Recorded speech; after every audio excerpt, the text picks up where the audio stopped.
ॐ विश्वानुदेव सवितरुदुर्तानुपरासु यद्भद्रं तन्नयासु। ॐ भद्रं कर्णेभिः शृणामदेवाः भद्रं पश्येमाक्षिभिर्यजत्राः स्त्रीरङ्गैस्तुष्टुवांसुस्तनूभिर्विषेम देवहितं यदायुः। वेद प्रेमियों सुधी श्रोताओं, संप्रति हम सब ऋग्वेद के पंचम मंडल के 5वें सूक्त में प्रवेश करने जा रहे हैं। इस सूक्त में कुल 11 मंत्र हैं और सभी मंत्र गायत्री नामक छंद में निबद्ध हैं। मंत्र दृष्टा से वस्तुश्रुत आते हैं। देवता जितने मंत्र हैं उनके भिन्न भिन्न हैं, क्योंकि इस सूक्त को आपरी सूक्त भी कहा गया है। तो आपरी सूक्त का अर्थ होता है अग्नि के सहचारी गण देवता। ये गण देवता 11 हैं। पहला समिद्ध अग्नि, दूसरा तनूनुपात, तीसरा इड़, चौथा बर्हि, पांचवा देवी द्वारा, छठा उषा सानकता, सातवां देव्यव होतारव, आठवां सरस्वती इड़ा भारती, नवा त्वष्टा, 10वां वनस्पति, 11वां स्वाहा कृतया। तो अब इस प्रकार से हम आपरी सूक्त का अर्थ संक्षेप में समझ गए और इसमें किसी एक देवता का नहीं, वरन जितने मंत्र हैं उनके अलग अलग देवता हैं, भले ही वो अग्नि के सहचारी गण देवता। तो अब हम इस सूक्त के पहले मंत्र के शीर्षक के विषय में परिचय प्राप्त कर लें। तो जैसा कहा गया है कि इस सूक्त के प्रथम मंत्र की व्याख्या में हम लोग प्रवेश करने जा रहे हैं। यह ऋषि तो पहले ही बताया गया है, कुमार आते हैं, छंद गायत्री है। देवता जो हैं वो समिद्ध अग्नि है, इसको इध्म भी कहा गया है। तो समिद्ध अग्नि कहते हैं वो अग्नि जो कि प्रज्वलित हो और जिसमें आहुति डालने का समय आ गया हो, तो वह समिद्ध अग्नि है। अग्नि का एक भेद है। तो इसमें समिद्ध अग्नि को घृताहुति देने का कथन है। तो अब संबंधित मंत्र का सर्वप्रथम सस्वर पाठ हो जाए। सुसमिद्धाय शोचिषे घृतं देव्रञ्जहोतना अग्नये जातवेदसे। इस प्रथम मंत्र में समिद्ध अग्नि को आहुति देने का कथन है। ऋतुओं से यह अनुरोध है कि अग्निदेव समिद्ध हो चुके हैं, अर्थात पूर्ण रूप से प्रज्वलन उनका हो गया है। अब उन्हें वे आहुतियाँ प्रदान करें। तो सुसमिद्धाय शोचिषे हे ऋतुजों भो ऋतुजाः सुसमिद्धाय, वह अग्नि जो कि यज्ञवेदी में विधिवत प्रज्वलित हो चुका है और जो शोचिषे माने तेजस्वी बन चुका है, उसके लिए हे ऋतुजो तुम जो है वो घृताहुति प्रदान करो। और किस प्रकार के अग्नि के लिए, उसके विशेषण के रूप में प्रयुक्त किया गया है कि जात वेद से अग्नय।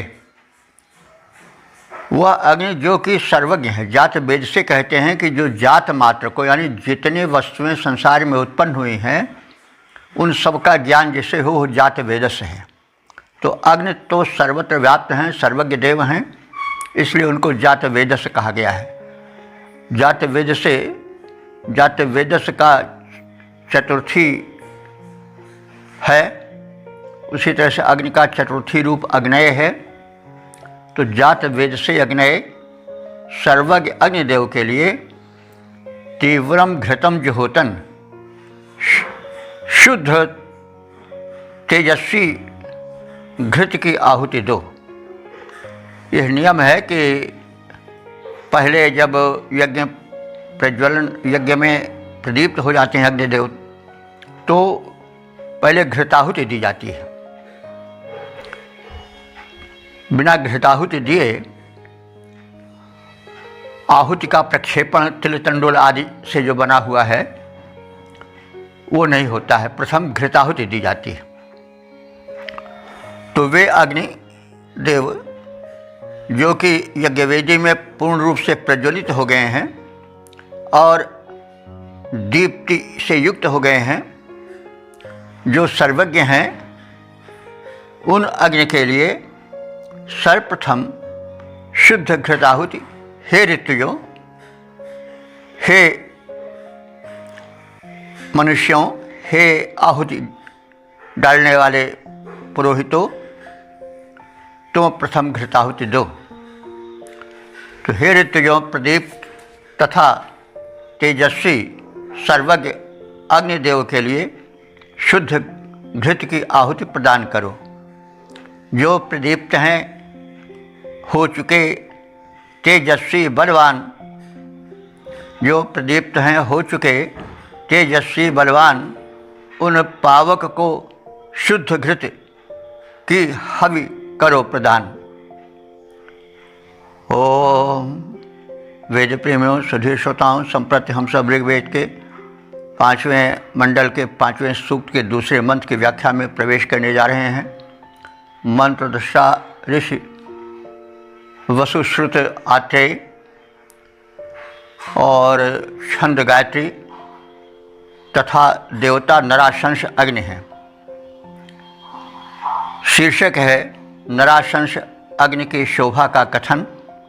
अब संबंधित मंत्र का सर्वप्रथम सस्वर पाठ हो जाए।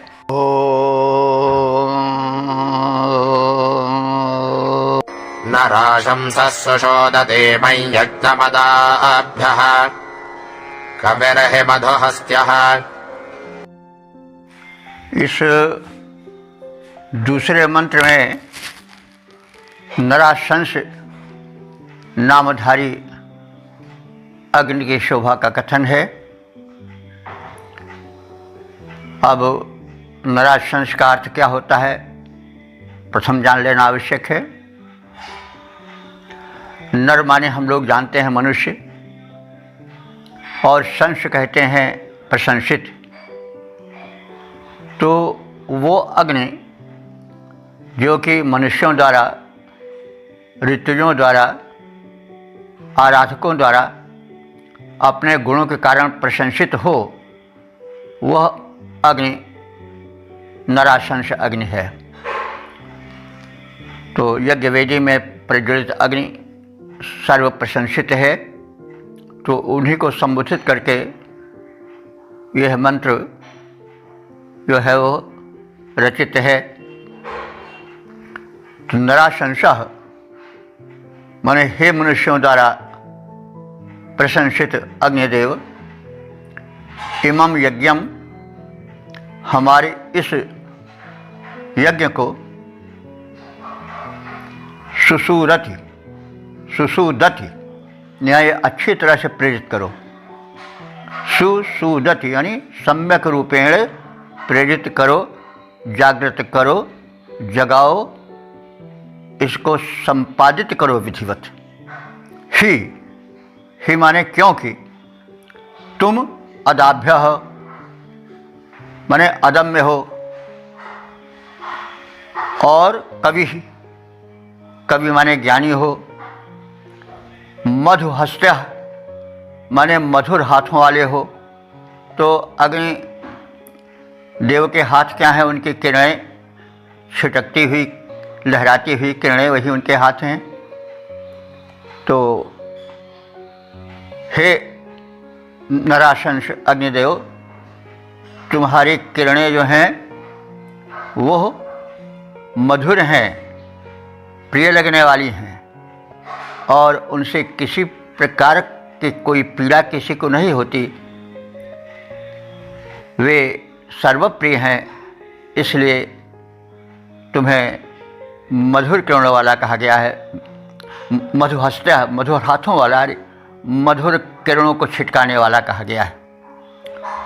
तो हे मनुष्यों द्वारा प्रशंसित नराशंस नामक अग्निदेव, इस हमारे यज्ञ को आप भली प्रकार संपन्न करें, क्योंकि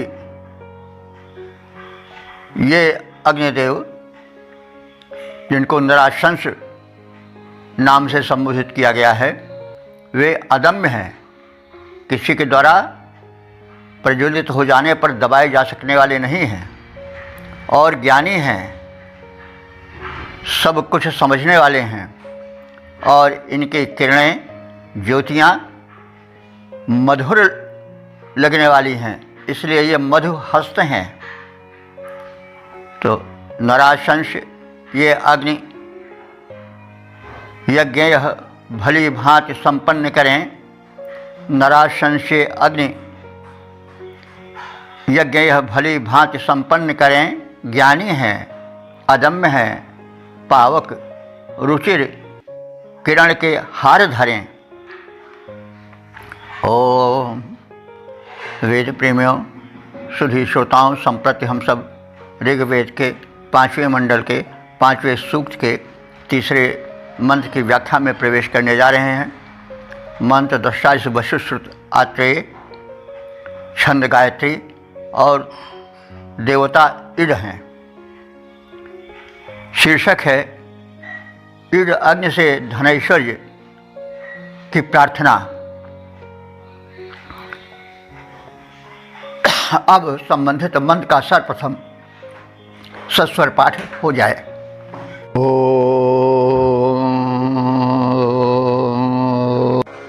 ईडितो अग्न आवहेन्द्रं चित्रमिह प्रियं सुखैरथेभिरोतजे। इस तीसरे मंत्र में ईड अग्नि से, अस्तुत्य अग्नि से इंद्र को बुला कर यज्ञ में लाने की प्रार्थना है, और उनसे यथेष्ट अभीष्ट प्राप्ति की उपलब्धि की प्रार्थना है। विशेषकर वे देवराज इंद्र को लाएं, इसका कथन है। तो अग्नि, हे ईड माने प्रशंसित अग्नि देवता, आपकी विधिवत स्तुति हो चुकी है, इसलिए आप परम प्रशंसित हो चुके हो और प्रशस्त हो भी। ईडितः तुम्हारी पूर्ण रूप से स्तुति हो चुकी है, प्रार्थनाएं हो चुकी हैं। ऊते, अब आपसे प्रार्थना है कि ऊते माने संरक्षण। ऊत कहते हैं रक्षा को, और ऊते चतुर्थी एक वचन है रक्षार्थ, रक्षा के प्रयोजन से। सुखै रथे भी, सुखदायक रथों के माध्यम से, प्रियम जो अत्यंत प्रिय हैं, चित्रम माने जो विलक्षण हैं, ऐसे इंद्रम इंद्रदेव को इह आवाह यहाँ इस यज्ञ में बुलाकर लाओ। तो हे अग्निदेव, तुम अस्तुत्य हो, तुम्हारी स्तुति हम लोग भाव से भर करके कर चुके हैं। अब आपसे प्रार्थना है कि हमारे यज्ञ के रक्षा के लिए तुम प्रिय और विलक्षण शक्ति संपन्न इंद्र देवता को यहाँ बुलाकर लाओ। वे अपने सुखप्रद रथों से यज्ञों में आए। तो हे अस्तुत्य अग्नि, मेरी रक्षा का सद्विचार लाओ। बलि इंद्र को सुखप्रद रथ से यज्ञ भूमि पर ले आओ। ओम। वेद प्रेमियों, सुधीर श्रोताओं, संप्रति हम सब ऋग्वेद के पंचम मंडल के 5वें सूक्त के 4थे मंत्र की व्याख्या में प्रवेश करने जा रहे हैं। मंत्र दृष्टा से वशिष्ठ, आत्रेय, छंद गायत्री और देवता हैं इड अग्नि। शीर्षक है वध देव कंबल के समान मृदु हो जाएं। अब संबंधित मंत्र का सर्वप्रथम पाठ हो जाए। पूर्णं व्रजा विप्रथस्वाभ्या अर्का अनोषत भवानः शुभ्रसातये। इस चौथे मंत्र में वध देव से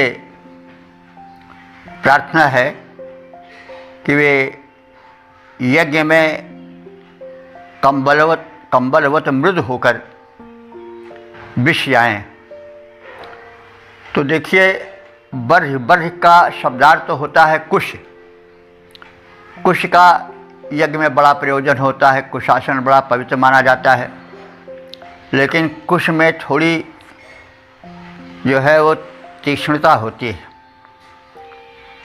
वो कोमल नहीं होता है, कुछ चुभ जाने वाला होता है। और इसी के कारण कुशल शब्द बना है। कुश के जो पत्र होते हैं वो तीखे होते हैं और उसको उखाड़ने में एक कला की आवश्यकता होती है। सभी लोग उसको सही ढंग से, सही रीत से, बिना क्षत विक्षत हुए नहीं उखाड़ सकते हैं। तो आश्रम में जो छात्र काफ़ी प्रबुद्ध होते थे, निपुण होते थे, उनको कुश लाने के लिए गुरु जी आदेश देते थे। क्योंकि तमाम ऐसे जो विद्यार्थी हैं वो जाते थे तो कुश उखाड़ते समय उसकी तीक्ष्णता से उनके हाथ क्षत विक्षत हो जाते थे, रक्त प्रवाहित हो जाता था। तो सब लोग नहीं कुश उखाड़ने के लिए भेजे जाते थे। तो जो बड़े निपुण होते थे कि कुछ भी उखड़ जाए और हाथ में किसी प्रकार का कोई आघात न पहुँचे, उसकी तीक्ष्ण धारा हथेली को चीर न दे, तो एक युक्ति विशेष से जो उखाड़ते थे तो उन लड़कों को कुशल कहा जाता था। कुशम लाति इति कुशलः, जो कुश को लाए उखाड़ करके वो कुशल कहा जाता था। तो कुशल शब्द की व्युत्पत्ति तो ऐसे ही हुई। हालांकि आज तो सभी जो दक्ष हैं, किसी भी क्षेत्र में दक्ष हों, वो कुशल कहे जाते हैं। किसी क्रिया में जो निपुणता रखते हैं वो सब कुशल कहे जाते हैं। अब कुश वाला भाव हट गया, अब वो रूढ़ हो गया। किसी क्रिया में जो अधिक सक्रिय हो, अधिक सफल हो, अधिक दक्ष हो, उसे कुशल कह दिया जाता है। तो व्युत्पत्ति शब्द की ऐसे ही है।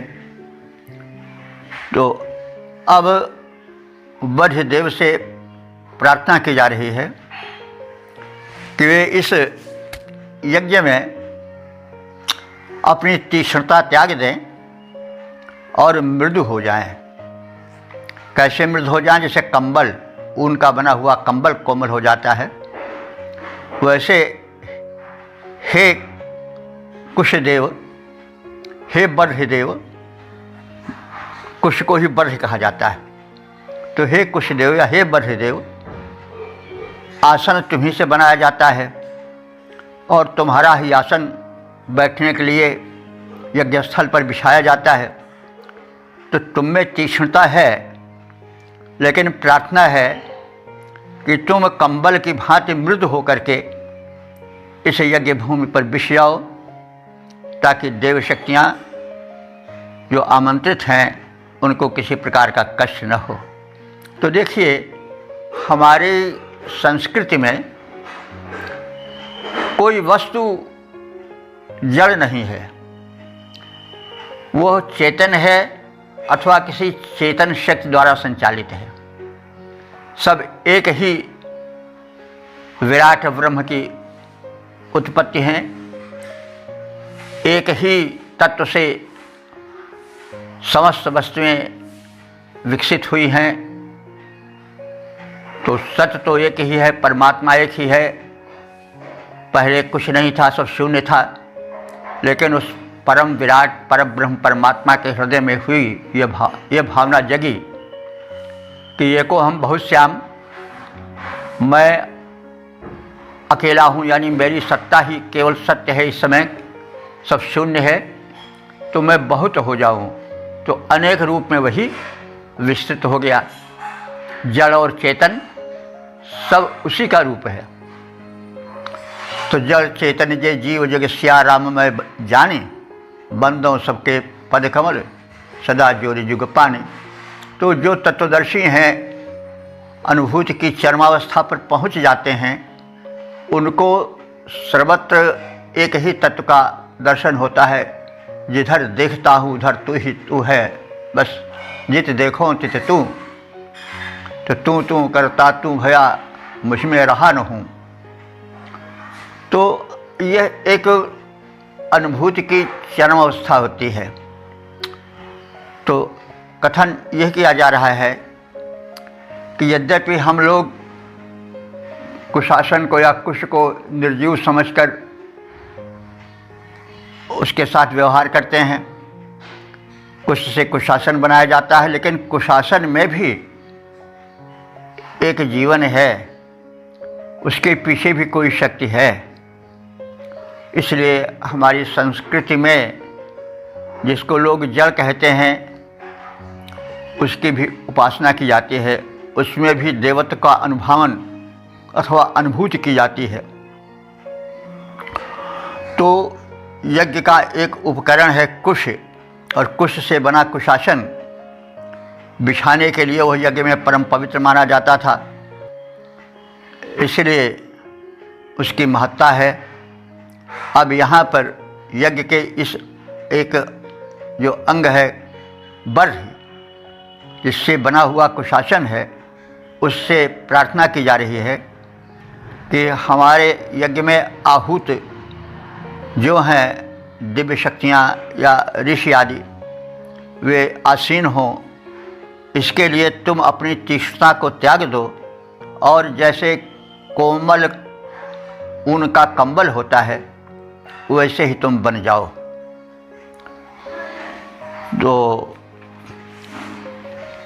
अरणव मृदा अग्नि वे प्रथमस्न, ऊन के समान कोमल आसन को बिछाओ हे ऋतुजो। तुम ऊर्ण मृदा, ऊर्ण माने ऊन और मृदा माने मृदु कोमल, तुम कोमल ऊन की भांति प्रतीत होने वाले आसन को बिछाओ। अर्काह अनुषत, और अर्क कहते हैं स्तुति को, अनुषत माने प्रारंभ करना। और अब देवों की स्तुतियाँ प्रारंभ करो। शुभ्र हे तेजस्वी न साते भो, हमें धन देने वाले बनो। सात कहते हैं धन ऐश्वर्य को। तो हे ऊन के समान मृद एवं सुखप्रद आसनों को बिछाने वाले, तुम उस आसन को बिछाओ और हे वज्रदेव, तुम ऊन के कंबल की भांति कोमल हो जाओ। और इस प्रकार से हमारे लिए सात्य कहते हैं धनैश्वर्य को, सात्य बने धनैश्वर्य के देने के हेतु बन जाओ। तो ऊन के समान मृदु एवं सुखप्रद आसनों को बिछाओ, क्योंकि स्तोताओं ने स्तुतियाँ प्रारंभ कर दी हैं। हे तेजस्वी अग्निदेव, हमें धनैश्वर्य प्रदान करो। और हे जो वज्र के बने कुशासन हैं, वे भी दिव्य शक्ति से युक्त हैं और वे भी हमें धन ऐश्वर्य संपदा के प्रदान के हेतु बने। स्तुति है प्रारंभ हो चुकी, आसन रुचिर बिछाओ। हे तेजस्वी अग्नि, विपुल धन वैभव लेकर आओ। ओम। वेद प्रेमियों, सुधी श्रोताओं, संप्रति हम सब ऋग्वेद के पंचम मंडल के 5वें सूक्त के 5वें मंत्र की व्याख्या में प्रवेश करने जा रहे हैं। मंत्र दृष्टारि से वसुश्रुत आत्रेय हैं, छंद गायत्री और देवता देवी द्वार हैं। शीर्षक है देवी द्वार से प्रार्थना। अब संबंधित मंत्र का सर्वप्रथम सस्वर पाठ हो जाए।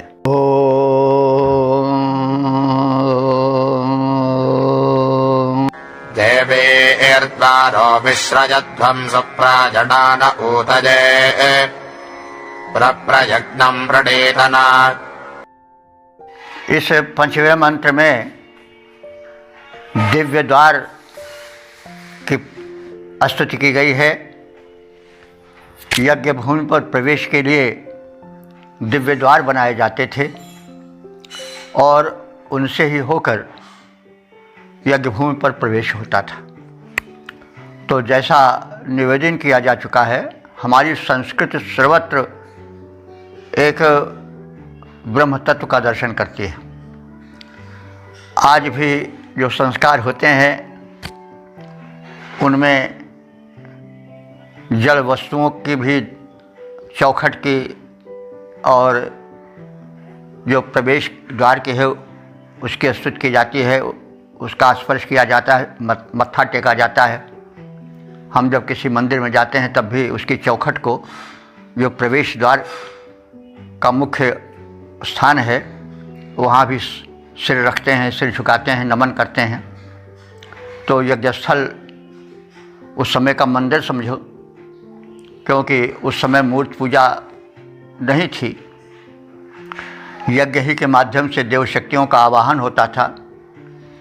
तो अब इस अपने सूक्त में जो है वह अग्नि के जो सहचारी गण देवता हैं उन्हीं की प्रार्थना है। तो ये जो दिव्य द्वार हैं ये भी सहचारी गण देवता हैं यज्ञ के, अग्नि के। तो इनकी प्रार्थना है। तो इनको एक चेतन की तरह माना गया है और जैसा निवेदन करते आ रहे हैं कि हमारे यहाँ जड़ को भी चेतन मानकर चलने की भावना है और यह किसी हद तक बहुत सही है। हम किसी वस्तु को जड़ मान करके ठुकराएंगे तो वो भी अपना बदला लेगी, क्योंकि बदला हर चीज़ लेती है। हम अपने उपयोग वाली वस्तुओं को अगर संभालेंगे नहीं, सहेजेंगे नहीं, एक ढंग से नहीं रखेंगे, उनके प्रति उपेक्षा रखेंगे, तो हमारी कमी को बतावेंगे कि देखो आदमी बड़ा लापरवाह है या बड़ा ज्ञानी है या आलसी है, कुछ न कुछ बात लोग सोचेंगे, समझेंगे। तो हम यदि अपने जूते को, कपड़े को, किसी चीज़ को, उपयोग की वस्तु को अगर गलत ढंग से उसका उपयोग करेंगे तो वो चिल्ला चिल्ला करके हमारी कमी बताएगा। तो वह बदला लेना भाव, इसलिए सृष्टि में प्रत्येक वस्तु बदला लेती है और बदला देती है। तो यह मतलब सही बात है कि हमको किसी चीज़ को जड़ समझ करके ठुकराना नहीं चाहिए। उसको हम मेंटेन रखेंगे, वेल मेंटेन रखेंगे तो वो हमें सुख देगी। विपरीत आचरण पर वो हमें दुख देगी, हमारे असम्मान का कारण बन सकती है वो। तो इस जड़ चेतन में जो विश्व है उन सबको देव में समझने की जो हमारी भारतीय भावना है, जो हमारे इस धर्म की, सनातन की विशेषता है, वह है कि हम किसी वस्तु को जड़ समझ करके अथवा उसको लाचार समझ करके उसे ठुकराए नहीं, सब में एक समादर के दृष्टि रखें। तो वही बात है, किसी न किसी रूप में आज भी हम उसका प्रयोग देखते हैं। वो वेदों से जो प्रेरित भावनाएं हैं वे आज भी हमारे लोक व्यवहार में या जीवन में उतरी हुई देखी जाती हैं। तो देवी द्वारा हे यज्ञ स्थल पर प्रवेश हेतु बनाए गए दिव्य द्वार विश्रयध्वम, तुम हम सबके प्रवेश के लिए विश्रयध्वम माने खुल जाओ।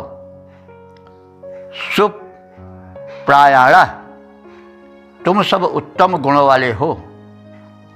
नह उतय, नह माने हम सब उपासकों के, उतय माने संरक्षण के लिए, यज्ञम प्रणीतन, हमारे यज्ञ को पूर्ण करो, सफल करो, सिद्ध करो। तो हे यज्ञ स्थल के दिव्य द्वारों, तुम हम सबके प्रवेश के लिए कृपया खुल जाओ, हमें अनुज्ञा दो प्रवेश की। तुम उत्तम गुण वाले हो, हम सब उपासकों की रक्षा के लिए यज्ञ को उसकी पूर्णता प्रदान करो, हमारा यज्ञ विधिवत सकुशल संपन्न हो जाए। हे अंतस के दिव्य द्वार, खुल ज्योति अनंत भरो, रक्षक बनो, यज्ञ जीवन की मेरे यज्ञ जीवन को मेरे पूर्ण करो। तो हे अंतस के दिव्य द्वार, खुल ज्योति अनंत भरो, रक्षक बनो, यज्ञ जीवन को मेरे पूर्ण करो। ओम। वेद प्रेमियों, सुधीर श्रोताओं, संप्रति हम सब ऋग्वेद के पंचम मंडल के 5वें सूक्त के 6ठे मंत्र की व्याख्या में प्रवेश करने जा रहे हैं। मंत्र दृष्टा से वशिष्ठ, आत्रेय, छंद गायत्री और देवता उषा निशा हैं। शीर्षक है उषा निशा को नमन। अब संबंधित मंत्र का सर्वप्रथम सस्वर पाठ हो जाए।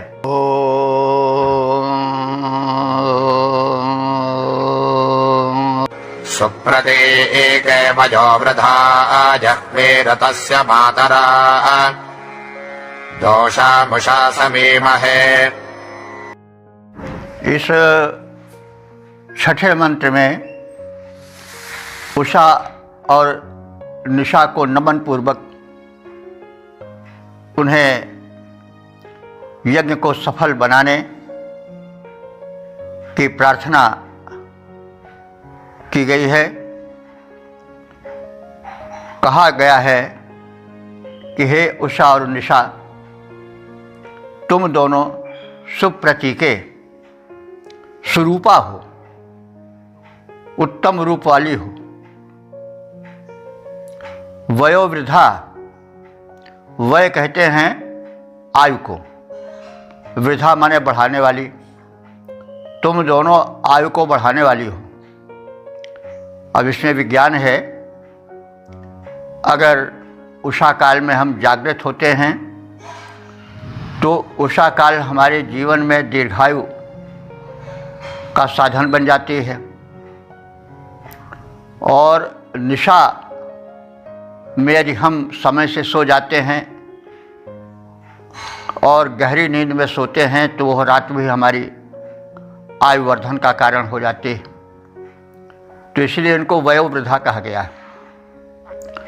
तो हे उषा और निशा देवियों,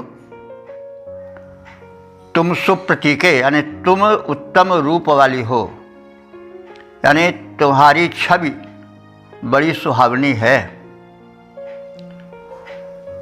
दोषाम उषाशम, दोषा कहते हैं रात्रि को, और उषा को जानते ही हैं झुलफुला समय, प्राभातिक बेला का। तो ये रात्रि और उषा जो हैं, इन दोनों देवियों की हम इमहे माने स्तुति करते हैं, क्योंकि ये यहवी महान हैं। ऋतस्य मातरा, यज्ञ की माता हैं। यज्ञ उषा काल में भी होता है, और निशा का मतलब हुआ कि प्रदोष काल, सायंकाल, उसको निशा मुख कहा जाता है। यानी जो रात्रि का मुख है वो संध्या होती है। जैसे मुख शरीर के अन्य अंगों की अपेक्षा ज़्यादा कुछ आभा वाला होता है, तो वैसे ही घुप अंधेरे से युक्त नहीं होता, बिल्कुल काला काला संध्या काल, वो कुछ श्याम वर्ण को लिए हुए होता है, इसलिए उसको निशा मुख भी कहा जाता है। तो उषा में भी यज्ञ संपादित होता है, और उस निशा मुख माने संध्या में प्रदोष काल में भी यज्ञ क्रिया की यथाश्री होती है। इसलिए उन दोनों की स्तुति ऋषि कर रहा है, क्योंकि हमारे यहाँ कोई वस्तु ठुकराई नहीं जाती है, सब में एक चेतन सत्ता, एक दैवी सत्ता की व्याप्ति देखी जाती है, और उसको यथोचित सम्मान दिया जाता है। हम यथोचित सम्मान नहीं देते हैं, उसका दुष्परिणाम यदि सोचे तो हमें स्पष्ट दिखाई देगा। हम उषा आ जाती है, लेकिन हम उसके स्वागत में नहीं खड़े होते हैं, हम खर्राटे खींचते रहते हैं। कोई आपके यहाँ आवे मेहमान और आप खर्राटे खींचते रहें तो वो प्रसन्न होगा क्या? तो इसीलिए इन सब का यथोचित सम्मान होना चाहिए। निशा काल में भी हमारे यहाँ सोने का वर्जन है। निशा काल का मतलब हुआ कि संध्या काल, उस प्रदोष के समय में भी सोने का वर्जन है। उस समय भी यज्ञ करना या ध्यान करना कहा गया है। तो प्रातः और सायंकाल संध्या होती है, उपासना होती है, तो इसलिए ये भी उस एक याज्ञिक प्रक्रिया के अंग है। उषा और निशा माने संध्या, निशा मुख, मुख और पूरा शरीर ही किसी वस्तु को प्रस्तुत करता है नहीं, तो जो संध्या काल है वो भी निशा का ही एक रूप है, उसका मुख है। तो प्रातः और संध्या दोनों उपासना के काल होते हैं। जो ऋग्वेद का युग था वो यज्ञ के माध्यम से देवोपासन का समर्थक था। अग्नि प्रज्वलन होता था, आहुतियाँ दी जाती थीं, और जो दिव्य शक्तियाँ हैं उनकी प्रार्थना की जाती थी। तो इस संदर्भ में जो काल है उसको सम्मान दिया गया है। काले तो उषा भी है, काल निशा भी है, और काल सबसे प्रबल होता है। काल को कोई ठुकरा करके उसका अपमान करके जीवित नहीं रह सकता है, क्योंकि सबसे कठिन शक्तिशाली समय होता है, काल होता है। काल है, महाकाल है। तो इसलिए संध्या काल और उषा काल जो उपासना काल है, अग्नि क्रिया के संपन्न करने का काल है, यज्ञ करने का काल है, तो उस काल की हम अपेक्षा नहीं कर सकते हैं, उसकी भी हम प्रार्थना करें।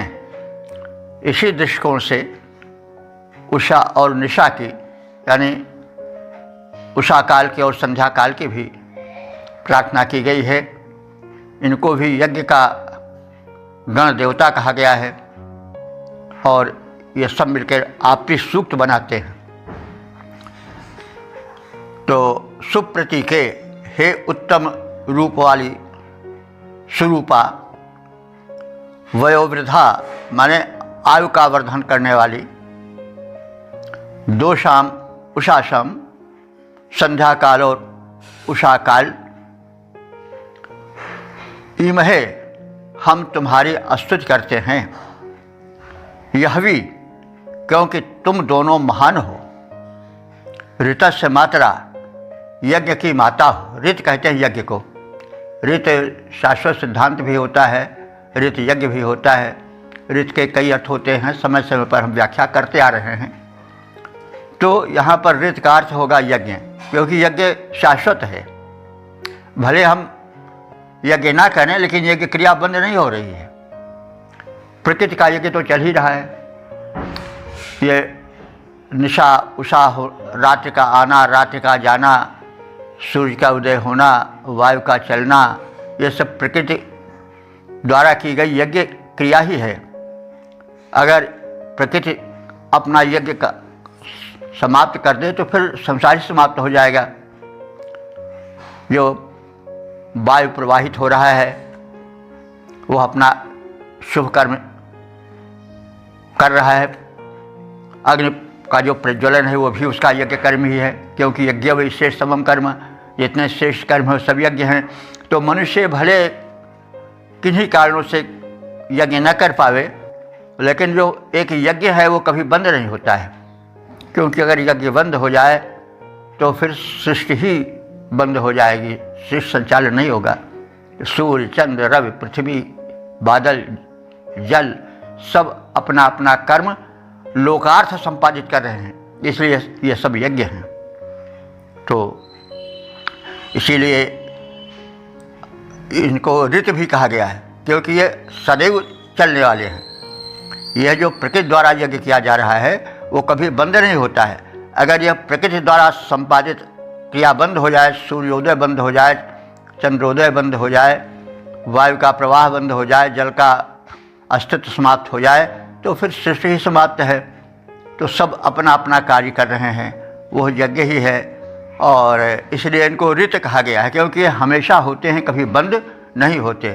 तो ये शाश्वत सिद्धांत है ना, ऋत कहते हैं, जो कि यूनिवर्सल ट्रुथ है, कभी समाप्त ना हो। तो यज्ञ कभी समाप्त नहीं होता है। हम मान लीजिए कि कोई यज्ञ नहीं कर रहे हैं, तो इसका मतलब यह नहीं हुआ कि यज्ञ क्रिया बंद हो गई। तो इस प्रकार से इन उषा और निशा को अथवा संध्या को ऋत की माता कहा गया है, यानी इसमें यज्ञ कर्म होते हैं। और उपासना तो इन दो समयों में विशेष रूप से स्वीकृत है, विशेष रूप से कही जाती है कि भाई संध्या काल को भगवान के उपासना का काल बनाओ, यज्ञ का काल बनाओ, और उषा को भी यज्ञ को समर्पित करो। तो इसलिए इनको ऋत की मात्रा, मात्रा माने जन्मदात्री कहा गया है उषा और निशा को। यही इस मंत्र के देवता भी हैं।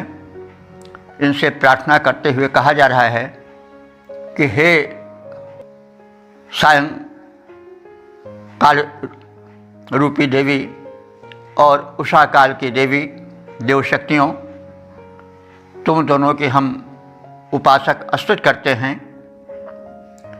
तुम दोनों का रूप अत्यंत उत्तम है। तुम लोग आयुष्य वर्धन करने वाली हो तथा महान हो और यज्ञ के शुभ कर्म की संपादिका हो। तुम्हें नमन है। उषा निशा को नमन, जो कि आयुष्य बढ़ाने वाली, उषा निशा को नमन, जो कि आयुष्य बढ़ाने वाली परम स्वरूपा, यज्ञ कर्म प्रारंभ कराने वाली। ओम वेद प्रेमियों, सुधी श्रोताओं, संप्रति हम सब ऋग्वेद के पंचम मंडल के 5वें सूक्त के 7वें मंत्र की व्याख्या में प्रवेश करने जा रहे हैं। मंत्र दृष्टा वशिष्ठ आत्रेय, छंद गायत्री और शीर्षक है दिव्य होताओं को नमन, और इसके देवता जो हैं वो दिव्य होता है और उन्हीं को नमन इस मंत्र में विशेष रूप से किया गया है। अब संबंधित मंत्र का सर्वप्रथम सस्वर पाठ हो जाए।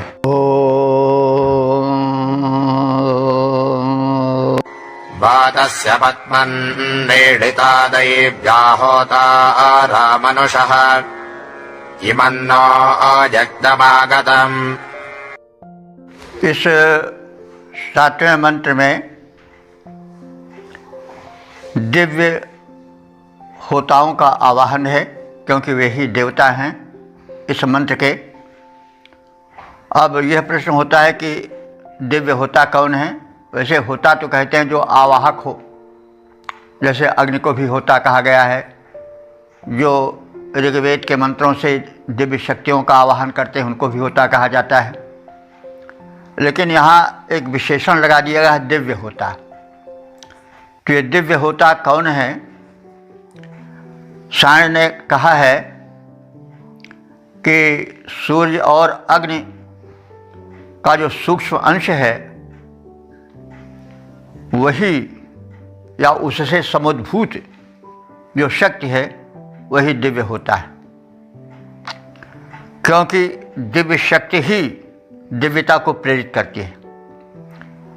मनुष्य किसी कार्य के लिए प्रेरित होता है तो किसी दिव्य शक्ति की प्रेरणा से ही प्रेरित होता है। तो यहाँ पर सामान्य होताओं के अतिरिक्त उन दिव्य होताओं की स्तुति की गई है जो कि सर्वोपरि हैं, जो अग्नि और सूर्य के सूक्ष्म अंश से प्रादुर्भूत हैं और सत्कर्म की प्रेरणा देते रहते हैं।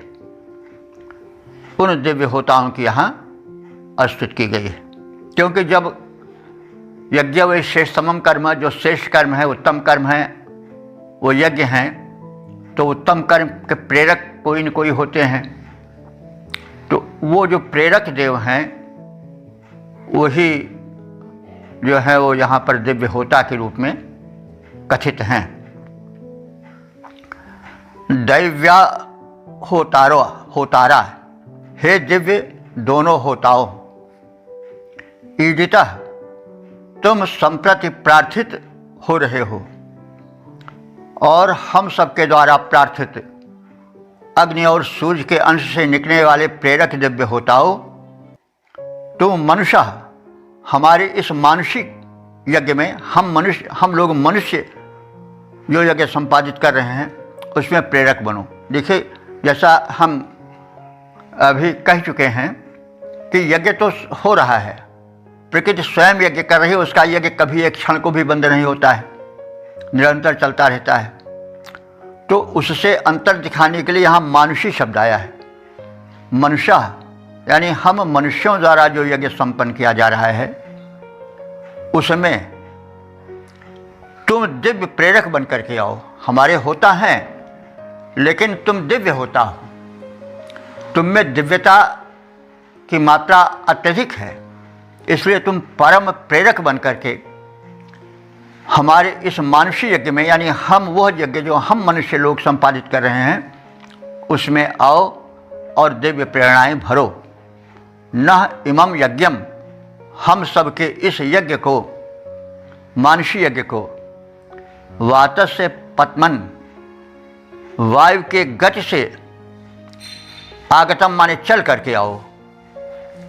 यानी हमारे होता यज्ञ कर रहे हैं लेकिन उन होता में तुम प्रेरक होता बन करके आओ, क्योंकि जब तक दिव्य शक्ति नहीं होती है तब तक कार्य सकुशल नहीं हो पाता है। कोई भी कार्य हो, जब तक दिव्य शक्ति की प्रेरणा नहीं होती है तब तक उस कार्य में बल नहीं आ पाता है। तो कहने का यह तात्पर्य है कि हमारे इस यज्ञ में होता जो ऋग्वेद के मंत्रों से देव शक्तियों का आवाहन करते हैं वो तो हैं ही, लेकिन तुम जो अग्नि और सूर्य के अंश से निकले हुए सूक्ष्म देवता हो, प्रेरक हो, अधिक शक्ति संपन्न हो, वो भी आओ और इन हमारे मानुषी यज्ञ में जो मानव रूप में होता है, देवावाहक हैं, उनमें अपूर्व शक्ति भरो। और एतदर्थ तुम वातस्य पद्मन, यानी वायु की गति से आगतम माने शीघ्र आ जाओ। तो हे दिव्य होताओ, प्रार्थित तुम दोनों हमारे इस मानुषी यज्ञ में वायु वेग से पधारो। परम दिव्य होताओ, प्रार्थित तुम प्रसन्न हो जाओ, मेरे इस मानुषी यज्ञ में वायु वेग से आओ। ओम वेद प्रेमियों सुधीर श्रोताओं, संप्रति हम सब ऋग्वेद के पंचम मंडल के 5वें सूक्त के 8वें मंत्र की व्याख्या में प्रवेश करने जा रहे हैं। मंत्र दृष्टा ऋषि कुमार आत्रेय अथवा जो है वो वसुश्रुत आत्रेय हैं और छंद है गायत्री तथा देवता हैं देवी त्रय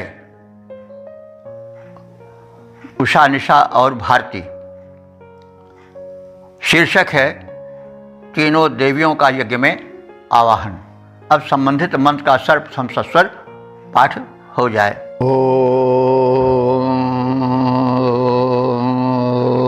इळा सरस्वती महे तिस्रो देवेर्मजो भुवाः बर्हिस्सेदन्वसृधाः। उषा और सायंकाल होने वाले यज्ञों में विशेष रूप से इड़ा, सरस्वती और भारती, इन तीनों देवियों का आवाहन किया जा रहा है। इड़ा जो देवी हैं वह भूमि की संरक्षिका देवी हैं। सरस्वती ज्ञान की रक्षिका देवी हैं और भारती के विषय में सायण ने कहा है कि भरति लोकम इति भरता, जो लोक का भरण पोषण करे वो भरत है। तो सूर्य को, आदित्य को सायणाचार्य ने भरत कहा है, क्योंकि सूर्य से ही पृथ्वी का भरण पोषण होता है और जो उसकी शक्ति है वही भारती है। तो इड़ा भूमि से संबंधित है, सरस्वती चेतना से संबंधित देवी हैं और भारती सूर्य शक्ति से संबंधित देवी हैं। तो इड़ा सरस्वती मही, इड़ा सरस्वती और महिमाशालिनी भारती, ये तीनों देवियाँ, तिस्रः देवी, ये तीनों दिव्य शक्तियाँ मयो भुवा सुख प्रदायिका हैं। अश्रद्धा ये जो है वो कल्याण करने वाली हैं, सुख कारक हैं। अश्रद्धा मने परम सुख प्रदायिका हैं। बर्हि सीदंतु, बर्हि माने कुशासन पर आकर ये सीदंतु माने बैठे, इनका आवाहन किया जा रहा है। ये कुशासन पर आसीन हो, हमारे यज्ञ कर्म को सफल बनावें, क्योंकि ये पृथ्वी की सूक्ष्म शक्तियों से संबंधित हैं, ज्ञान और चेतना की शक्तियों से संबंधित हैं और सौर शक्ति से इनका लगाव है। इसलिए ये इड़ा, सरस्वती और भारती तीनों देवियाँ हमारे यज्ञ भूमि पर आवाहित हैं। ये सुखकारी हैं और यह अहिंसक हैं। अश्रद्धा ये अहिंसक हैं, यानी इनके द्वारा किसी की हिंसा नहीं होती है। यह रक्षिका हैं और ये हमारे इस यज्ञ स्थल पर, हमारे इस यज्ञ स्थल पर आकर आसीन हों और हमारे यज्ञ की रक्षा करें। इड़ा, सरस्वती और भारती तीन देवियाँ सुखकारी, तीनों यज्ञ भूमि पर बैठें, बनी अहिंसक शुभधारी। ओम वेद प्रेमियों सुधीर श्रोताओं, संप्रति हम सब ऋग्वेद के पंचम मंडल के 5वें सूक्त के 9वें मंत्र की व्याख्या में प्रवेश करने जा रहे हैं। मंत्र दशा से वशिष्ठ, आत्रेय, छंद गायत्री और देवता त्वष्टा हैं। शीर्षक है त्वष्टा देव का आमंत्रण। अब संबंधित मंत्र का सर्वप्रथम सस्वर पाठ हो जाए। ओम शिवस्पष्टरिहागहि विभुः कोश उतत्मना यज्ञे यज्ञेन उदभा। इस 9वें मंत्र में त्वष्टा देव को यज्ञ में आमंत्रित किया गया है। ये भी आपरी सूक्त के प्रमुख देवता हैं और अग्नि के सहचारी गण देवता हैं। तो वैसे त्वष्टा शिल्पी को कहते हैं, देव शिल्पी त्वष्टा हैं। तो शिल्पी का, इंजीनियर का, कारीगर का बड़ा स्थान होता है। और जो हमारे लौकिक जीवन के कारीगर या इंजीनियर या शिल्पी हैं, वे उस परम शिल्पी के जो देव शक्ति से संबंधित है, उसी के अंश से वे सक्रिय हैं। जिस पर त्वष्टा देव की कृपा हो जाती है, वह बड़ा अच्छा कलाकार शिल्पी बन जाता है। सब तो नहीं बन पाते हैं,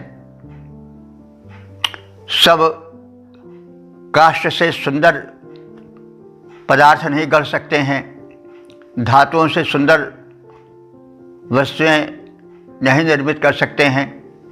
तो ये कला कौशल का जो अधीक्षक देवता है, नियामक देवता है, वही त्वष्टा देव है। तो यज्ञ कर्म में कारीगरी रहती है, यज्ञशाला बनाने में, वेदी बनाने में, आसन बनाने में, और जो यूप वगैरह होते हैं, जो यज्ञ स्तंभ होते हैं, उनको बनाने में। इस प्रकार से त्वष्टा देव की सूक्ष्म कृपा ही सर्वत्र कार्य करती है। किसी में कोई विशिष्ट शक्ति है तो उसके पीछे कोई विशिष्ट दिव्य शक्ति है। बिना दिव्य शक्ति के दिव्यता का आना संभव नहीं है। कोई व्यक्ति किसी कला विशेष में दक्ष है तो इसका अर्थ हुआ कि वह उस विशिष्ट दैवी शक्ति से प्रेरणा पाए हुए शक्ति पाए हुए है। क्योंकि जब तक किसी विशिष्ट शक्ति की कृपा नहीं होती, तब तक विशिष्ट कर्म संपन्न नहीं हो पाता। इसीलिए सभी किसी एक उसमें दक्ष नहीं होते हैं, कुछ ही को दक्षता प्राप्त होती है जिस पर उस विशिष्ट शक्ति की कृपा होती है। तो इसलिए शक्ति पाने के लिए शक्तिमान की प्रार्थना की परम आवश्यकता है। तो यहाँ पर त्वष्टा देव जो शिल्प कला के नियामक देव हैं, जिनकी कृपा मात्र से जो भूमि पर त्वष्टा कर्म या तक्षक कर्म या कलाकृति से संबंधित शिल्पी का कर्म कर रहे हैं, वे सब उन त्वष्टा देव के अंग हैं, अंश हैं। उनको प्रार्थित किया गया है, उनकी स्तुति की गई है। त्वष्टा, हे त्वष्टा देव, शिवः विभुः, तुम शिवः माने कल्याणकारी, सुखकारी, और विभुः माने व्यापक। तुम कल्याणकारी हो और व्यापक हो, तुम्हारी शक्ति सर्वत्र व्याप्त है। यह आगे, यह माने यहाँ हमारे इस यज्ञ में आगे माने आगमन करो, पधारो, पोषे और पोषण दो, पुष्टि दो हमारे यज्ञ के शिल्प कर्म की, न हम सब की। तुमना माने स्वयं ही यज्ञ यज्ञ उदव, प्रत्येक यज्ञ में रक्षा करो। तो हे त्वष्टा देव, तुम मंगलकारी हो, व्यापक हो, तुम्हारी शक्ति सूक्ष्म रूप से सर्वत्र फैली हुई है। तुम्हारा इस यज्ञ में स्वागत है। इस यज्ञ में पधारो। हमारे पोषण के लिए स्वयं ही प्रत्येक यज्ञ में हमारी रक्षा करो, क्योंकि जब हमारे यज्ञ के समग्र शिल्प या सामग्रियां अच्छी रहेंगी तो यह यज्ञ कर्म विधिवत संपादित हो सकेगा। इसलिए हे शिल्प के संरक्षक प्रेरक देवता त्वष्टा, आपका आगमन है कि हमारा यह यज्ञ कर्म सुशोभन बने और संपूर्ण बने। त्वष्टा देव, यज्ञ में आओ, व्यापक मंगलकारी पोषण करो, स्वयं यज्ञों में रक्षा करो हमारी। ओम वेद प्रेमियों, सुधीर श्रोताओं, संप्रति हम सब ऋग्वेद के 5वें मंडल के 5वें सूक्त के 10वें मंत्र की व्याख्या में प्रवेश करने जा रहे हैं। मंत्र दृष्टा से वसुश्रुत आते हैं, छंद गायत्री और देवता वनस्पति हैं। वनस्पति देव से हव्य संप्रेषण की प्रार्थना, यही शीर्षक है इस मंत्र का। अब संबंधित मंत्र का सर्वप्रथम सस्वर पाठ हो जाए।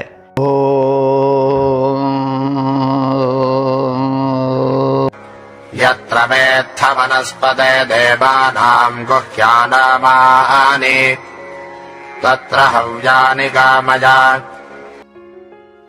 10वें मंत्र में वनस्पति देवता से दिव्य शक्तियों के पास हव्य संप्रेषण की प्रार्थना की गई है। तो वनस्पति को हम सब पहले जान लें कि वनस्पति का यज्ञ में क्या उपयोग है और कैसे हम उनके स्वरूप को पहचानें। तो वनस्पति यूँ तो आती है, जो काष्ठ आदि है, वृक्ष आदि हैं, सब वनस्पति ही से हैं। तो यहाँ पर काष्ठ का जो विशेष प्रयोग होता है यज्ञ में, वह यूप में होता है। यूप यज्ञ स्तंभ को कहते हैं। और यह यूप जो है वो बिल्व की लकड़ी से, चंदन की लकड़ी से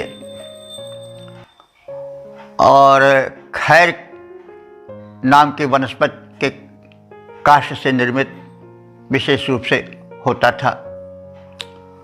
तो इसकी संख्याएं यज्ञ के हिसाब से कई होती थीं। 21 स्तंभों तक का उल्लेख मिलता है साहित्य में। तो यज्ञ के विस्तार मात्रा के हिसाब से उनकी संख्या होती थी और इनका मुख्य प्रयोजन था कि जो यज्ञीय पशु थे वे इसमें बांधे जाते थे, यूप में। तो अब वो तो अलग का विषय रहा कि वे कभी समय होगा तो हम बतावेंगे कि वे हिंसा के प्रयोजन से नहीं बांधे जाते थे, वरन क्योंकि हमारी ज़िंदगी जो है वो केवल मनुष्यों से ही नहीं है, हमारी सृष्टि की परिपूर्णता केवल मनुष्यों से ही नहीं है, वनस्पतियों से भी है, पक्षियों से भी है, पशुओं से भी है। अगर ये सब ना रहें तो हमारा यानी हम मनुष्यों का जीवन अधूरा रह जाएगा। इसे इन सबको पूज्य माना गया है। तो यज्ञ में पशु पक्षियों को भी आमंत्रित किया जाता था, उनको यूप में बांधा जाता था। बाद में उनका प्रयज्ञीकरण होता था, एक विशेष क्रिया से उन पर जल आदि का छिड़काव होता था, फिर उनको छोड़ दिया जाता था। अब बाद में उस लंभन को, लंभ माने होता प्राप्त करना, लंभन को लोग हिंसा के अर्थ में लेने लगे और पशुओं का वध होने लगा। लेकिन यह अर्थ का अनर्थ होने से हुआ। अब उसकी एक अलग दास्तान है, क्यों ऐसा हुआ, कभी समय मिलेगा तो हम विस्तार से बताएंगे कि कैसे होता है। और स्वाभाविक है कि जो कर्म जिस रूप में प्रारंभ होता है, बाद में उसमें प्रदूषण भी आता है, परिवर्तन भी आता है। तो यह तो सृष्टि की गति है। तो अब यहाँ वनस्पति से मतलब हुआ कि वनस्पति के माध्यम से बनाए गए यूप, यूप माने यज्ञ स्तंभ है।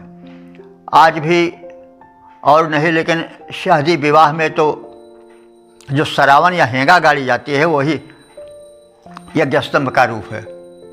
उसमें आप देखे होंगे पक्षी जो बढ़ई है, तक्षक है, वो जगह जगह लगाए रहता है। तो लोग उसको जब माड़ों को वो हिलाया जाता है या वो यज्ञ विवाह वाला संस्कार वाला समाप्त होता है तो उसको जो पूज्य होते हैं वो उस चिड़िया को खींच लेते हैं। तो वही वो पशु पक्षियों के बांधने का रूप है। तो आजकल जो विवाह आदि खासतौर से विवाह संस्कार में देखा जाता है कि सरावन गाड़ी जाती है। हम लोग सरावन कहते हैं, कुछ जगह हेंगा कहते हैं। काष्ठ का बना हुआ एक होता है। तो वैसे प्राचीन काल में जब यज्ञ होता था तो उसमें काष्ठ के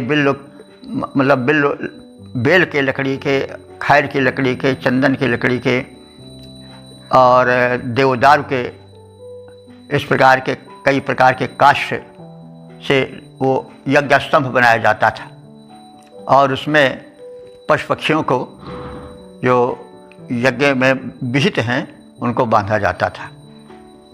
तो अब यहाँ वनस्पत से तात्पर्य उसी यूप से है। यूप बड़ा ऊंचा होता था, यज्ञ स्तंभ बहुत ऊंचा होता था और उसको बहुत सजाया जाता था और वो दूर से ही, जैसे आजकल झंडा गड़ा रहता नहीं भागवत वगैरह में तो दूर से ही लहराता, वैसे वो बड़ा ऊंचा बांधा जाता था, बहुत सजाया जाता था और वो दूर से ही बड़ा आकर्षक प्रतीत होता था और दृष्टिगोचर होता था। तो यहाँ वनस्पति देव से उसी यूप से समझना चाहिए। वनस्पति, हे वनस्पति देव, यत्र देवानाम गुह्या नामानि वेत्थ। यत्र माने जहाँ, जहाँ जहाँ तुम देवों के गुह्य माने गुप्त स्थान को जानते हो, जहाँ पर वे रहते हैं वहाँ वहाँ से तुम उनको बुला कर लाओ। वनस्पति, हे वनस्पति देव, यूप से यहाँ पर समझना चाहिए। हे वनस्पति देव, यत्र देवानाम गुह्या नामानि, जहाँ जहाँ पर दिव्य शक्तियों के गुप्त स्थान हैं, वेत्थ माने उनको तुम जानते हो, और तत्र हव्यानि गमे, वहाँ तुम हमारी हवियों को पहुँचाओ उन देवों तक, देवों को बुला कर लाओ और हमारी हवियों को उन तक पहुँचाओ। अब उसको यूप जो था बड़ा प्रमुख यज्ञ का साधन था और उसकी महत्ता के विषय में थोड़ा सा प्रकाश डाला भी गया है। तो दिव्य शक्तियाँ जो हैं उस यूप के माध्यम से प्रसन्न होती थीं और वो यूप जो था वो ऊंचा काफ़ी खड़ा होकर के दिव्य शक्तियों को आवाहन सा करता था। और चेतना तो बताई गई है कि हमारे यहाँ कणकण में देखी गई है। यूप से प्रार्थना की जा रही है कि वो दिव्य शक्तियों का आवाहन करे और जहाँ जहाँ गुप्त स्थान है देवों का वहाँ वहाँ से वो उन दिव्य शक्तियों को आवाहित करे, क्योंकि उसको बहुत ज्ञान है, वो बहुत ऊंचा उठा हुआ है। तो उस यूप की प्रशंसा करते हुए कहा जा रहा है कि हे वनस्पति देव, यत्र देवानाम गुह्या नामानि, तुम देवों के जो गुप्त स्थान है जहाँ उनका निवास है उसको वेत्थ माने जानते हो। तो तत्र हव्यानि गमे, वहाँ वहाँ तुम हमारे हव्य के सूक्ष्म अंश को पहुँचाओ। तो हे वनस्पति देव, जहाँ जहाँ तुम देवों के गुप्त स्थानों को जानते हो वहाँ वहाँ हमारी हवियों को पहुँचाओ। तुम देवों के गुह्य स्थानों को जान रहे हो, जहाँ जहाँ हे देव वनस्पति मेरी हवियों को पहुँचाओ वहाँ वहाँ। ओम वेद प्रेमियों सुधीर श्रोताओं, संप्रति हम सब ऋग्वेद के पंचम मंडल के 5वें सूत्र 11वें मंत्र की व्याख्या में प्रवेश करने जा रहे हैं। मंत्र दृष्टा इस वशिष्ठ श्रुत आत्रेय हैं, छंद गायत्री और देवता स्वाहा हैं। अब संबंधित मंत्र के शीर्षक को जान लें। स्वाहा से देव शक्तियों के आवाहन का कथन है और अब इस संबंधित मंत्र का सर्वप्रथम सस्वर पाठ हो जाए।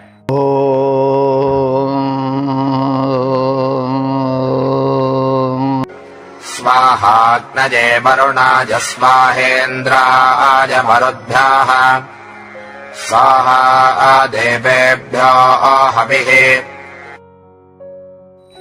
इस 11वें मंत्र में स्वाहा को देवत्व प्रदान किया गया है और उनसे प्रार्थना की गई है कि वे देवों को हव्य पहुँचावें, क्योंकि बिना स्वाहा कहे हुए देवों को हव्य अर्पित नहीं हो पाता है। इसलिए स्वाहा हर बार आहुति प्रक्षेपण के समय उच्चरित किया जाता है। स्वाहा शब्द आज भी हम सुनते हैं, जब कोई पुरोधा यज्ञ कराता है, आहुति डालता है तो वो स्वाहा कहता है। ओम इंद्राय नमः स्वाहा, ओम वरुणाय नमः स्वाहा, ओम अग्नये नमः स्वाहा। इस प्रकार से देव का नाम लेकर के स्वाहा कहा जाता है। और जब तक स्वाहा नहीं कहा जाता तब तक यज्ञ पूरित नहीं माना जाता। तो अब स्वाहा को भी यहाँ देवत्व प्रदान किया गया है। ये भी जो है आपरी यानी अग्नि के गण देवता हैं। और स्वाहा का हम पहले अर्थ समझ लें। स्वाहा तो हम लोग सुनते हैं, लेकिन स्वाहा के गंभीर अर्थ को नहीं समझते हैं, या तमाम लोग हो सकता है न जानते हों।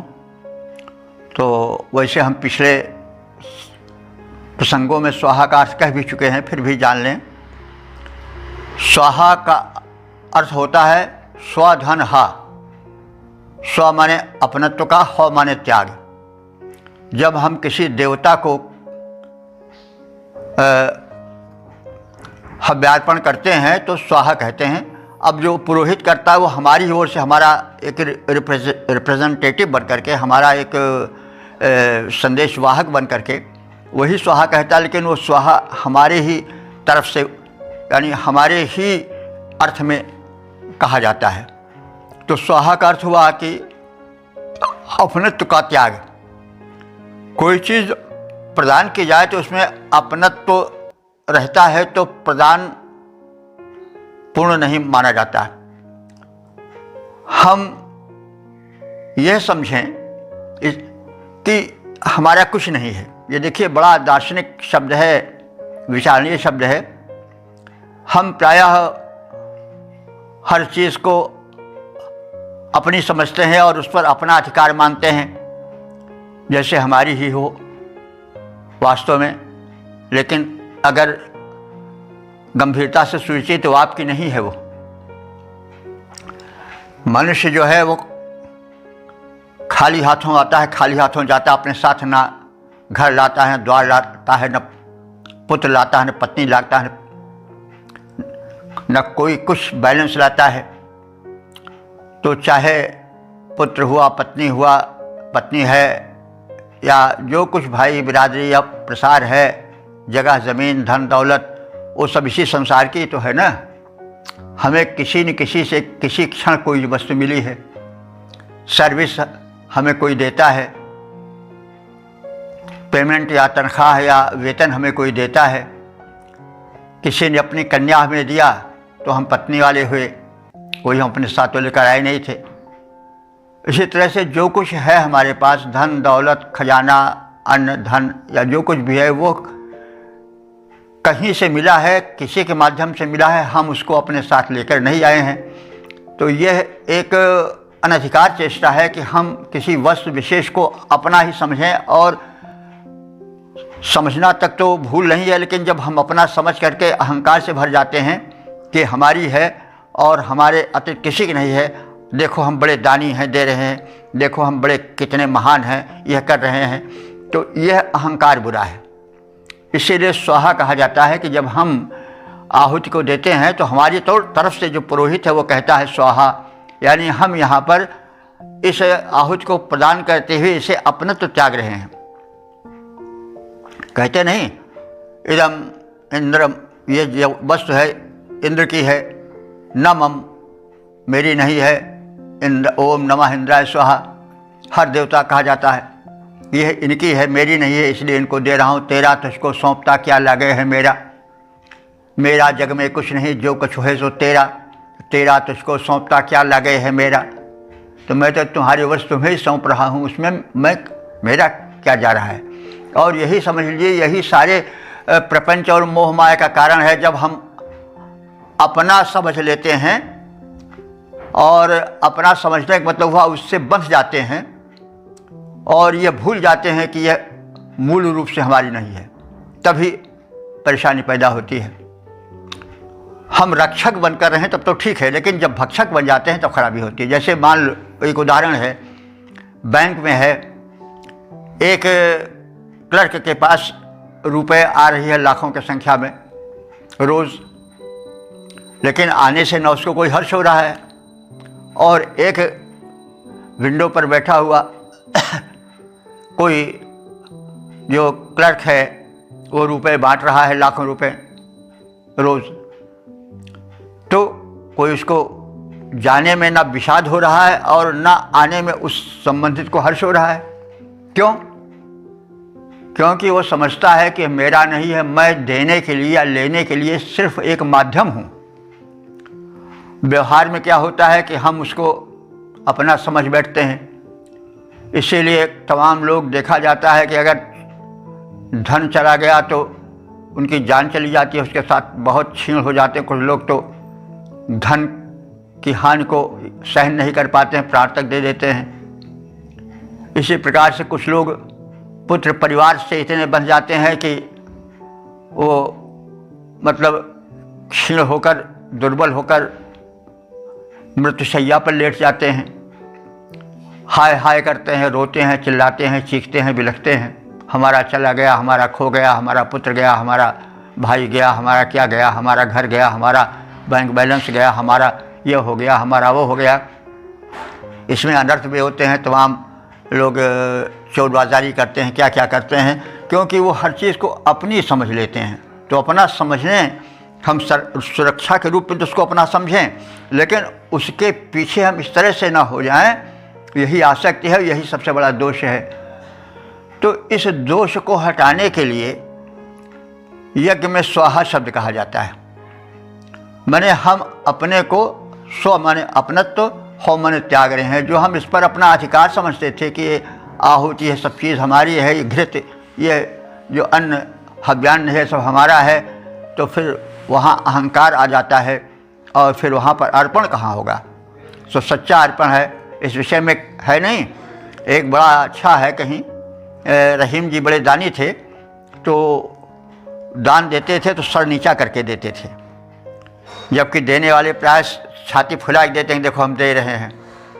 तो किसी ने कहा कि सीखी कहाँ नवाब जू ऐसी दैनी दैन, ज्यों ज्यों कर ऊंचे उठें त्यों त्यों नीचे नैन। हे नवाब साहब, आपने ये देने का कायदा कहाँ से सीखा है? आपका हाथ देने के लिए जैसे जैसे ऊपर उठता है वैसे आपके नेत्र नीचे चले जाते हैं। तो रहीम जी ने कहा कि देनहार को और है देते रहते दिन रैन, लोग भरम हम पर करें ताते नीचे नैन। देने वाला कोई दूसरा है, हम तो केवल बांटने के साधन हैं। लेकिन लोग कह रहे हैं कि ये देखो नवाब जी दे रहे हैं, ये दे रहे हैं, ये दे रहे हैं, बड़े दानी हैं। तो मुझे जो है वो लज्जा की अनुभूति होती है कि मैं कौन हूँ, देने वाला दूसरा है, तो इसलिए मेरे नेत्र नीचे हो जाते हैं। तो कहने का मतलब यह दान की एक परंपरा है, तो वही यज्ञ में की जाती है और यह आसक्ति दोष का सबसे बड़ा कारण है। इसलिए यज्ञ के देवार्पण में हर बार स्वाहा कहा जाता है। अगर स्वाहा ना कहा जाए तो वह हवन कर्म अधूरा माना जाएगा या शून्य माना जाएगा, इसलिए स्वाहा स्वाहा कहा जाता है। तो स्वाहा का अर्थ हुआ कि स्वाहोच्चार, यानी वस्तु से अपनत्व या अहमता का त्याग। तो यह ममता का त्याग हुआ, यह जीवन को सही रास्ते पर ले चलने वाला मार्ग हुआ।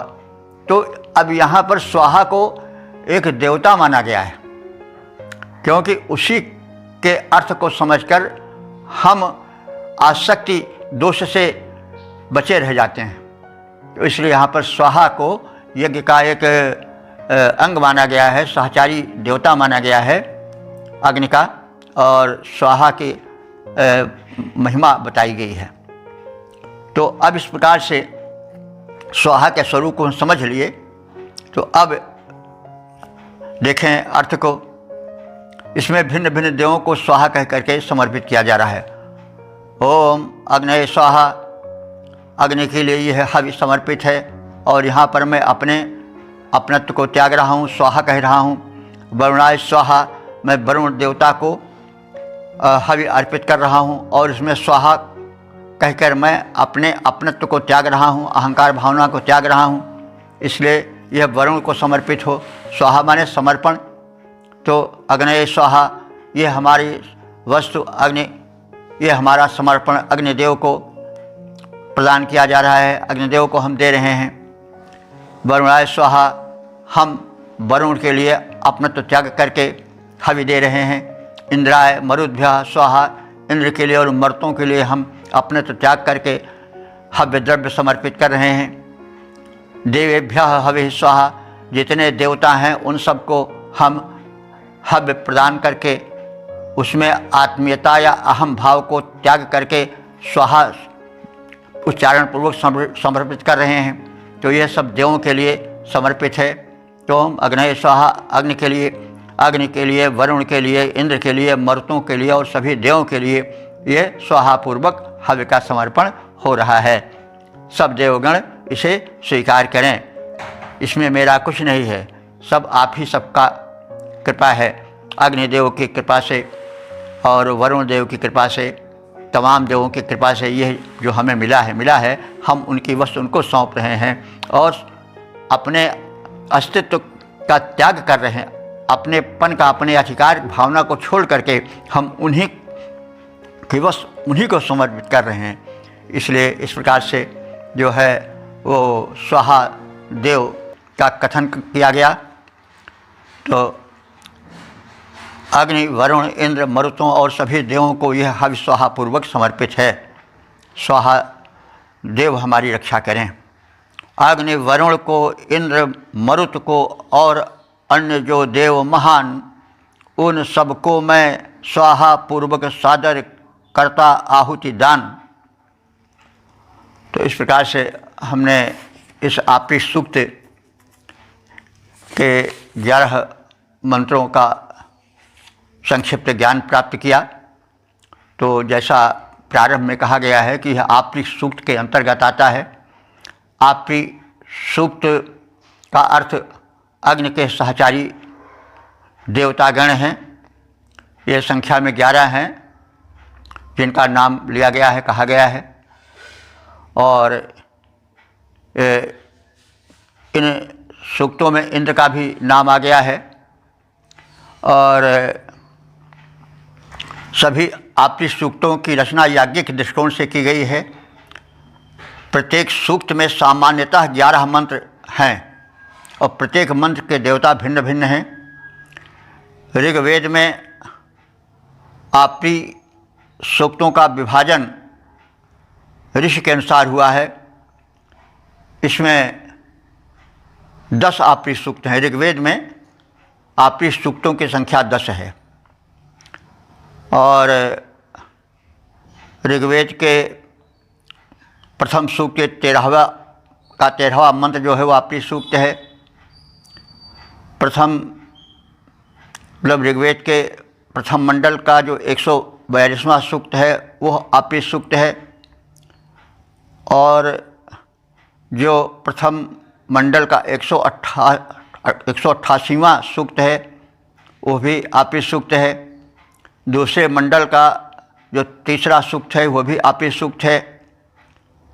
और 5वें मंडल का जो 5वां सूक्त है वो भी आपरी सूक्त है।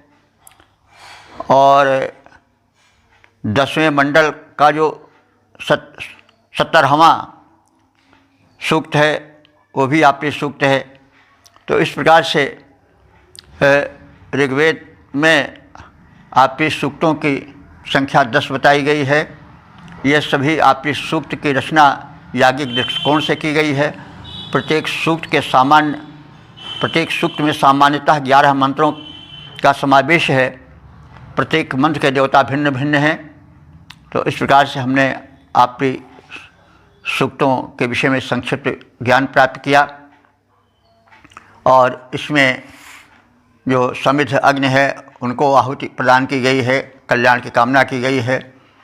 इसी प्रकार से जो तनुनुपात हैं, अग्नि के ही एक रूप हैं, उनसे भी प्रार्थना की गई, हव्यार्पण किया गया है। इड को, बर्ह को, देवी द्वार को, उषा सनकता को, दिव्य होताओं को, सरस्वती को, इड़ा भारती को, त्वष्टा देवता को, वनस्पत देवता को और अंत में स्वाहाकृति या स्वाहाकार देवता को जो है वह आहुतियाँ अर्पित की गई हैं, इनकी उपासना की गई है। और इस प्रकार से आपकी सूक्त जो 5वें मंडल में था और जो 5वें सूक्त से संबंधित है वो 11 मंत्रों वाला अपने समापन को प्राप्त हुआ। अब हम इन सभी देवों को नमन करते हुए इस सूक्त के विषय में अपने वाणी को विराम दे रहे हैं और हम देवों के देवत्व को समझें। सारा संसार शक्ति से चल रहा है और शक्तियाँ सूक्ष्म रूप से देव शक्तियों के रूप में फैली हुई हैं। उन्हीं के द्वारा सारी क्षमताएं, सारी विशेषताएं मनुष्यों में आती हैं, प्राणियों में आती हैं। इसलिए उन शक्तियों की आराधना, उनका स्मरण परम आवश्यक है। और इस प्रकार से हम इन दिव्य देवताओं को ध्यान में रख करके अपने जीवन को यज्ञ में बनावें। ओम सर्वे भवन्तु सुखिनः, सर्वे सन्तु निरामयाः, सर्वे भद्राणि पश्यन्तु, मा कश्चित् दुःख भाग् भवेत्।